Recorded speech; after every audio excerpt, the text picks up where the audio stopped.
सबका स्वागत है बैंक सत्ती यूट्यूब चैनल पर। आज हम करेंगे डेली करंट अफेयर्स 23 जनवरी का, और ये हेल्पफुल रहेगा बैंक एसएससी रेलवे के जो भी एस्पिरेंट है उन सबके लिए। तो पहले से बढ़ते हैं। तो पहला आरबीआई तरफ से आ रहा है कि आरबीआई ने रिलीज किया है list of NBFC in the upper layer segment में। जो भी एनबीएफसीज हैं उनको जो है लिस्ट किया गया है, और ये किया गया under the scale based regulation for financial year 2025 के लिए। तो इसके अंदर आप देख सकते हो टोटल 15 एनबीएफसी ऐसी है जिसको लिस्ट किया गया है।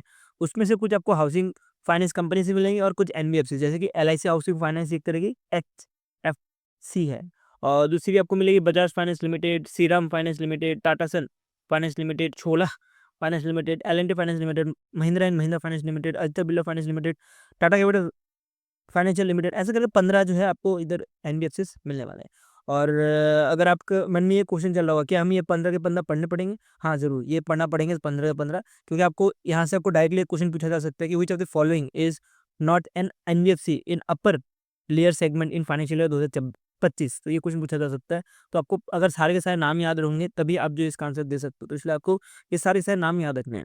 इसमें से आपको दो चीज़ इंपॉर्टेंट है वो याद रखनी है कि एक तो टाटा सन प्राइवेट लिमिटेड के ऊपर एक चीज़ है जो कि मैं आपको नीचे पढ़ा देता हूँ। इसमें एक नोट मैंने आपको लिख के दिया हुआ है कि आरबीआई ने जो टाटा सन प्राइवेट लिमिटेड है, इन्होंने बोला है कि इनको एनबीएफसी का जो अपर लेयर लिस्ट है उससे बाहर निकाला जाए, लेकिन आरबीआई ने इनका अब तक अप्रूवल नहीं किया है, पेंडिंग है, जिसकी वजह से अब आप 2025 में आपको जो टाटा सन है ये भी दिखेंगे, ठीक है।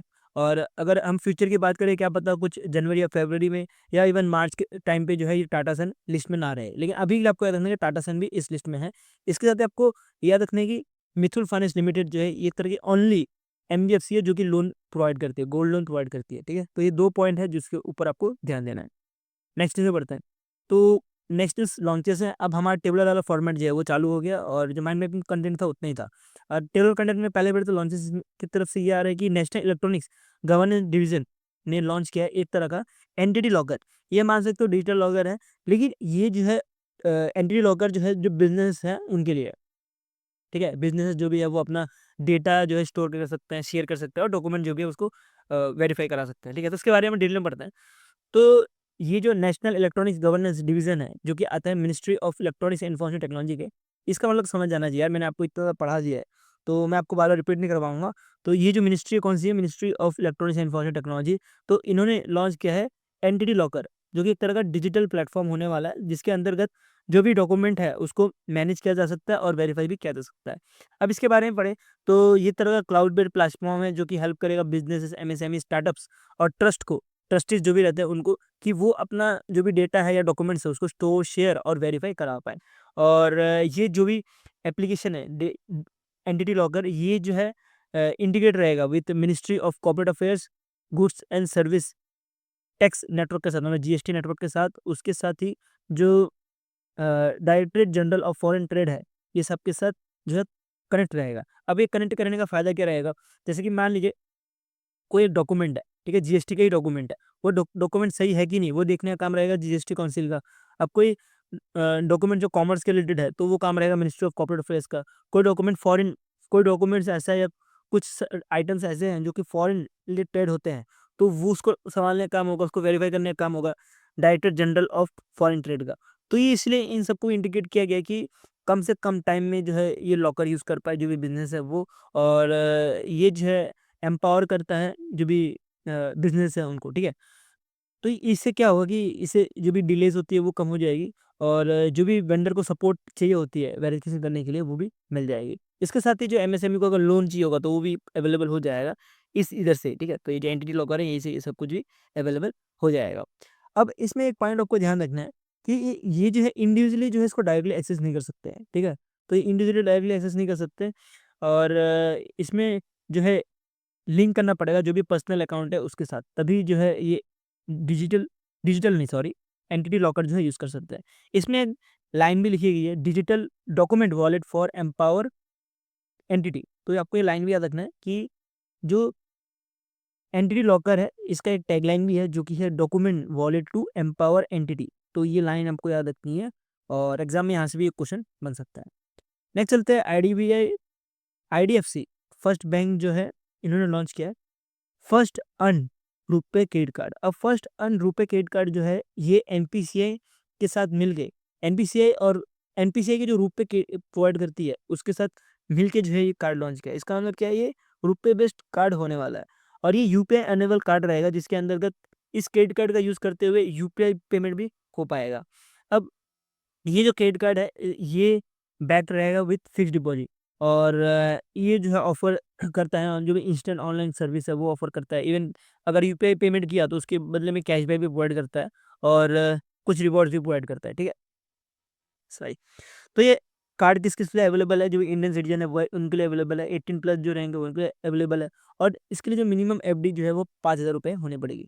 मतलब ये कार्ड ऐसा नहीं है कि आपको अ, ऐसे ही मिल जाएगा, आपके लिए इस कार्ड के लिए जो भी पर्सन है उसको मिनिमम जो है एफडी ₹5000 करनी पड़ेगी, उसके बेसिस पे ही ये कार्ड मिलेगा, ठीक है?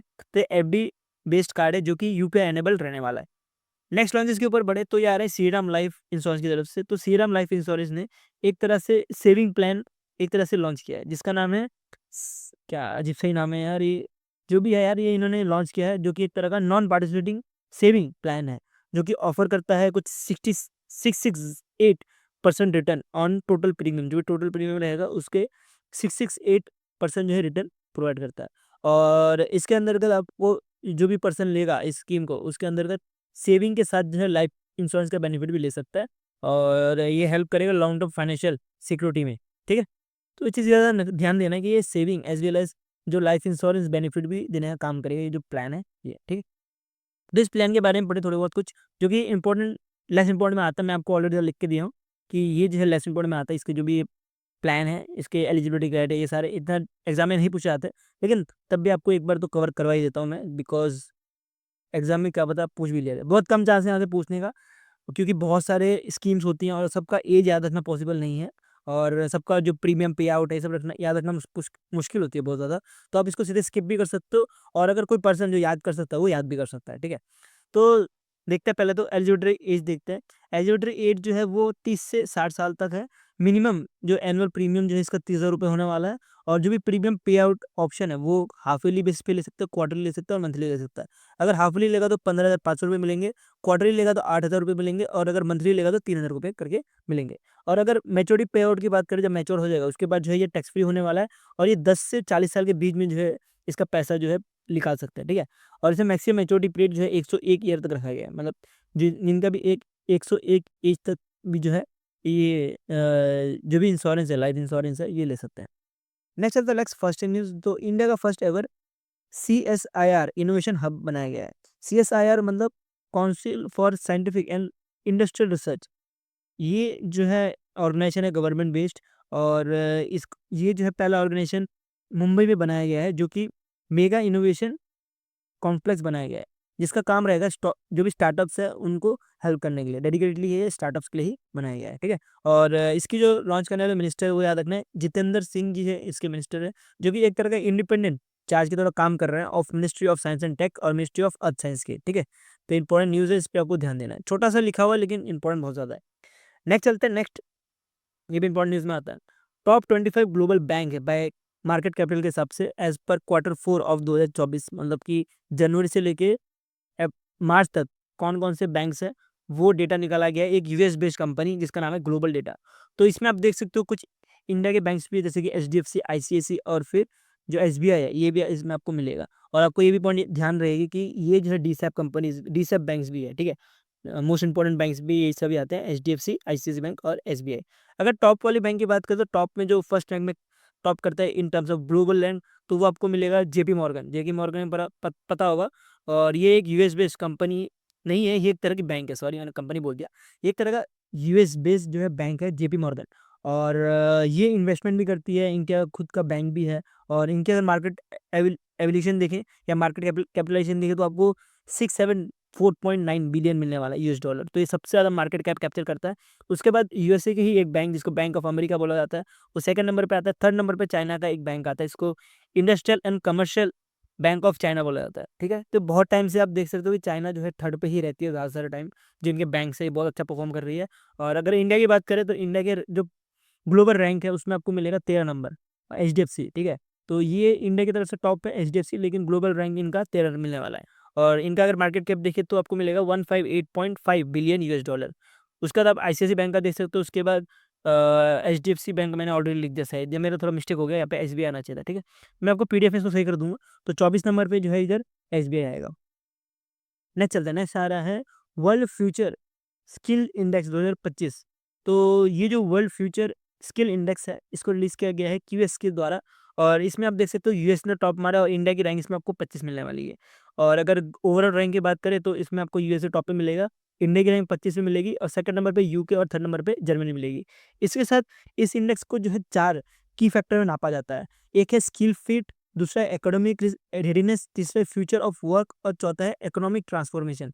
मैंने इधर जो आपके लिए रैंक रखी है वो रखी है फ्यूचर ऑफ वर्क का जो रैंक रखा है, बिकॉज इसमें इंडिया का रैंक सेकंड है, और यहाँ से आपको यहाँ क्वेश्चन पूछा जा सकता है कि फ्यूचर ऑफ जो वर्क है उसमें इंडिया का रैंक क्या है, आपको पता होना चाहिए सेकंड है, और फर्स्ट नंबर पे कौन है, USA है, ये भी ध्यान देना है।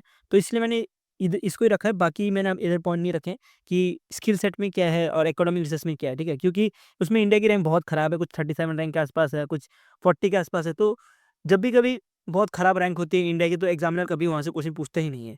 तो ये एग्जामिनर का रूल है, आप प्रीवियस उठा के देखो तो आपको समझ आएगा। तो आप सीरियस को स्किप कर सकते हो, कोई इशू नहीं है, वहाँ से क्वेश्चन नहीं पूछा जाएगा। बस आपको फोकस करना है कि इंडिया जो है सेकंड आई है in terms of future of work rank में, और फर्स्ट नंबर पे कौन है, USA, ठीक है। तो ये ज़्यादा इंपॉर्टेंट है। नेक्स्ट चलते हैं स्पोर्ट्स की न्यूज़ के ऊपर बढ़ते हैं।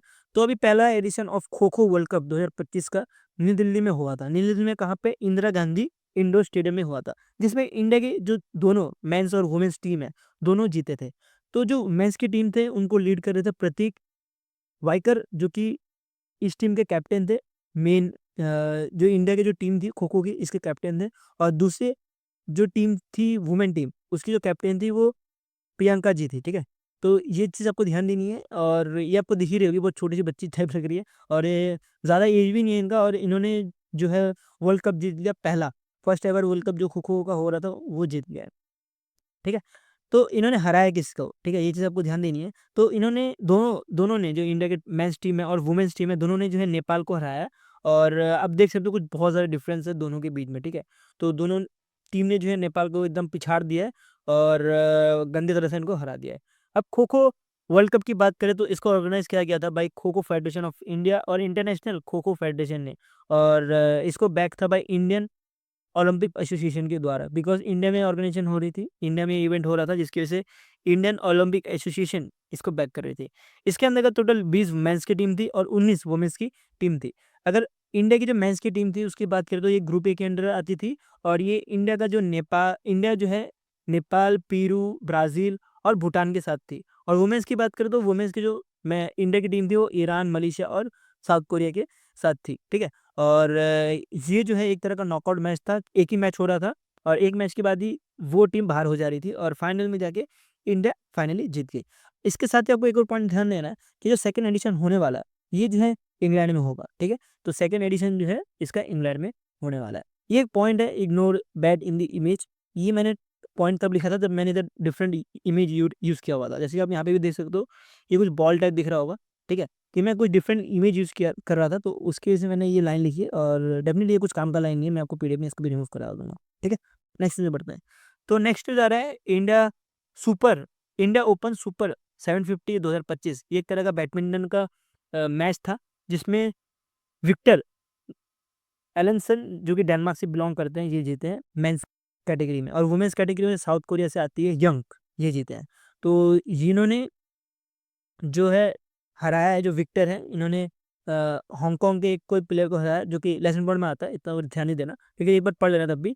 और जो यंग है, जो कि साउथ कोरिया से आती है, इन्होंने थाईलैंड को हराया है, ठीक है। तो ये चीज़ भी ध्यान देनी इंपॉर्टेंट है। नेक्स्ट न्यूज़ में चलते हैं अपॉइंटमेंट्स। तो प्रताप सिंह को एज अ DG अपॉइंट किया गया है, मतलब कि डायरेक्टर जनरल अपॉइंट किया गया है CRPF के, और इन्होंने रिप्लेस किया है विपुल कुमार को। और इनकी जो अप्रूवल की गई है bye appointment committee of cabinet के द्वारा। ACC ही मोस्टली जो भी अपॉइंटमेंट होती है, चेयरमैन हो या DG हो, तो यही करती है, ठीक है। तो ये चीज़ आपको ध्यान रखनी है। और इनकी बात करें तो ये अब 3 साल के लिए सर्व करेंगे 2027 तक। और ये जो विपुल कुमार थे, इनको एज ए एडिशनल चार्ज बनाया गया था, ठीक है। ये एडिशनल चार्ज की तरह काम कर रहे थे। और इससे पहले जो थे उनका नाम याद रखना है कि अनीस दयाल सिंह जो है CRPF के DG थे, और इनकी रिटायरमेंट हो गई थी 31 दिसंबर 2024 में। उसके बाद जो है विपुल कुमार को जो है कुछ दिनों के लिए जो है एज ए एडिशनल चार्ज में CRPF के रखा गया था। नेक्स्ट चलते हैं, नेक्स्ट एडिशनल चार्ज की बात के लिए 2 एडिशनल चार्ज और पढ़ लेते हैं। तो निधि खारे एज अ एडिशनल चार्ज मिला है as a secretary of ministry of new and renewable के, और इन्होंने रिप्लेस किया है प्रशांत कुमार सिंह को। अब निधि खारे ऑलरेडी एज अ सेक्रेटरी की तरह काम कर रही थी department of commercial commercial affairs में, जो कि मिनिस्ट्री ऑफ अफेयर्स के अंदर मिनिस्ट्री ऑफ कमर्शियल अफेयर्स के अंदर आता है। और अब जो है इनको और एक एडिशनल चार्ज दे दिया गया है सेक्रेटरी के तौर पे ministry of new and renewable energy के लिए, ठीक है। और ये जैसे कि मैंने आपको बताया ये एडिशनल चार्ज है, जैसे परमानेंट कोई बन जाएगा तो ये रिमूव कर दिए जाएंगे, ठीक है। तो इनको कुछ 1 महीना 2 महीना या कुछ दिन के लिए भी रखा जा सकता है। नेक्स्ट चलता है, नेक्स्ट एक और एडिशनल चार्ज आ रहा है और इनके एडिशनल चार्ज एक्सटेंड कर दिया गया है। ये रॉबर्ट रवि है जिसको एडिशनल चार्ज एक्सटेंड कर दिया गया है सीएमडी मतलब चेयरमैन एंड मैनेजिंग डायरेक्टर के तौर पे। और ये किया गया है 14 अप्रैल 2025 तक। जैसे कि इसमें डेट मेंशन नहीं किया है तो इनको कभी भी निकाला जा सकता है, और इसमें डेट मेंशन है तो इनको 14 अप्रैल 2025 तक जो है अब अप्रूवल दिया गया है, ठीक है।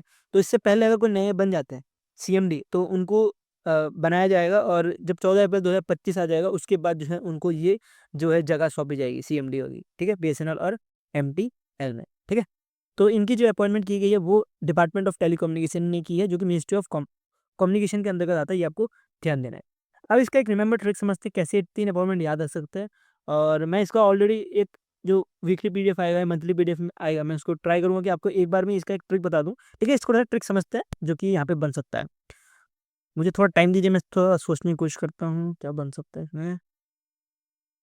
ठीक है, ये एक बन सकता है कि मान लीजिए कोई एक मीटिंग होने वाली है, एक बड़ी मीटिंग होने वाली है जिसमें ministry of new and renewable energy के जो निधि खारे जी हैं इनको बुलाया गया है, ठीक है। तो ये बिल्डिंग मान लेते हैं जहाँ पे निधि खारे जी को बुलाया गया है। तो अब बड़ी मीटिंग है तो इसके लिए सीआरपीएफ की जो है जवान को बुलाया गया है कि सीआरपीएफ के जवान आएंगे और प्रोटेक्शन देंगे। तो सीआरपीएफ के जवान को प्रोटेक्शन देने के लिए जो है डीजी को बुलाया गया था, ठीक है। तो डीजी जो कौन है, प्रताप सिंह, तो इनको जो है बुलाया गया है इस लोकेशन में, जो कि क्या देंगे, प्रोटेक्शन देने का काम करेंगे। अब जो डीजी है इन्होंने क्या किया कि जो भी सिग्नल्स है वो ब्लॉक करने के लिए बोला गया, और ज़्यादा से ज़्यादा जो यूज़ कर रहे थे सिम वो बीएसएनएल और फिर एमटीएल का यूज़ कर रहे थे। तो जो बीएसएनएल और एमटीएल के जो सीएमडी है, एडिशनल सीएमडी अभी कौन है, रॉबर्ट रवि, तो इनको बोला गया कि जितने भी सिम है उसको ब्लॉक करने के लिए, ठीक है। तो ये ऐसा कुछ कहना है। इस स्टोरी से आप जो है ये एक लिंक बिठा सकते हो और याद रख सकते हो। तो कैसे याद रखोगे आप कि ये कोई मीटिंग होने वाली है जहाँ पे ministry of new and renewal की एक मीटिंग है जहाँ पे सिक्योरिटी देने के लिए डीजी बुलाया गया है। किसको? डीजी बुलाया गया सीआरपीएफ को, जो कि कौन होने वाला है, प्रताप सिंह जी होने वाला है। अब प्रताप सिंह जी ने क्या किया, प्रताप सिंह जी ने बोला कि जो भी सिम है, कनेक्टिविटी है उसको बंद करो। एक तरह से जो भी सिम कनेक्टिविटी है उसको बंद करने के लिए बीएसएनएल और एमटीएस के जो सीएमडी रॉबर्ट रवि जी हैं इनको बोला गया है, ठीक है। तो ये ऐसे कुछ लिंक करके आपको याद करना है, और ये एक तरीका मैं जब पढ़ाई कर रहा था, जब मैं तैयारी कर रहा था तब मैंने किया था, और डेफिनेटली आप इस तरीके से आप चीज़ें याद भी कर सकते हो, ठीक है। नेक्स्ट जीडी प्रेडिक्शन पढ़ते हैं। तो ये एक आईएमएफ जो कि इंटरनेशनल मॉनेटरी फंड की तरफ से एक जीडी प्रेडिक्शन आ रही है, और इनकी जो जीडी प्रेडिक्शन आई है वो 6.5 है फॉर फाइनेंशियल ईयर 2026 और 27 के लिए, ठीक है। तो इंडिया की जीडी प्रेडिक्शन देख सकते हो बहुत ज़्यादा कम कर दी गई है। अब जितने भी रिपोर्ट दिखोगे आरबीआई की तरफ से या स्टेट बैंक ऑफ इंडिया की तरफ से जो भी रिपोर्ट्स है बहुत ज़्यादा कम कर दी गई है, और ये डेफिनेटली बहुत ज़्यादा इम्पैक्ट कर रहा है बिकॉज ऑफ जो अभी ग्लोबल इशू चल रहा है उसके ऊपर की वजह से, ठीक है। तो उसके बाद ज़्यादा जाते नहीं ग्लोबल इशू क्या है, हम जो अपना एग्जाम रिलेटेड कंटेंट है उसमें फोकस करते हैं। नेक्स्ट चलते हैं, नेक्स्ट मूडी की तरफ से जीडी प्रेडिक्शन जो मारी है वो 7 की मारी गई है वो फाइनेंशियल ईयर 24-25 के लिए, और पहले जो रखी गई थी वो 8.2% रखी गई थी, और अब इसको डाउन करके जो है 7% कर दिया गया है, ठीक है। तो ये चीज़ आपको ध्यान देनी है। तो ये हो गया हमारा डेली करंट अफेयर्स 23 जनवरी का। और अगर आपको इसका पीडीएफ चाहिए तो आप इस वाले टेलीग्राम लिंक में जाके इसका पीडीएफ भी डाउनलोड कर सकते हो। वीडियो अच्छा लगा तो लाइक कर देना। ऐसी कंटेंट देखते रहने के लिए सब्सक्राइब टू माय चैनल। अभी के लिए हम इतना रखते हैं। Thank you watching for this.